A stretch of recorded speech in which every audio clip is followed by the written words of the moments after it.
Il n'y paraît pas, mais voici le miracle d'une nuit. Hier, ces crocus mauves n'étaient pas encore sortis de terre. Alors Franco, Stefano, Didier et Ottavio ne perdent pas de temps. La pluie de la veille a fait son œuvre, le champ s'est couvert de fleurs à récolter. C'est un spectacle magnifique. Ça me prend au cœur de voir ce champ fleuri. La veille au soir, il n'y avait rien. Et ce matin, il y a ce manteau mauve. De ces fleurs, il y en a 8000 à ramasser, une par une.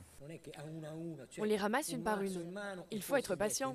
Et on les glisse dans le panier. C'est encore mieux si les fleurs sont fermées, en bouton. Fin de la première étape. Attention, il ne faut pas endommager les fleurs, c'est de l'or. Et tout petit, dans cette partie de la Sardaigne, on est déjà sensibilisé à ce végétal précieux. Ici, c'est la capitale italienne du safran. C'est ici qu'on en produit le plus. Ils sont écoliers, ils ont 10 ans, et aujourd'hui, leçon de choses. Pour nous, c'est la plus belle chose au monde. Les enfants vont extraire le safran de fleurs de crocus. Ce sont ces petites brindilles qu'il faut séparer des pétales. Ce sont ces filaments rouges. Maintenant, les enfants, c'est à vous. Prenez une fleur chacun. Au travail, les enfants ont déjà le coup de main.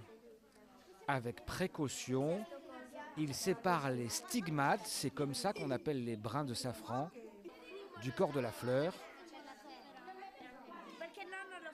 Ça me vient de mon grand-père. Lui, il le cultive dans les champs. Une photo souvenir et pourtant ça n'est pas encore terminé. Car une fois ces brins couleur corail mis de côté, il va falloir les sécher au feu de bois. Pour le conserver, il faut le sécher. C'est une méthode de fabrication inchangée depuis 500 ans, tout comme la valeur du safran, plus cher que l'or au Moyen-Âge, aujourd'hui de 9 à 25 000 euros le kilo.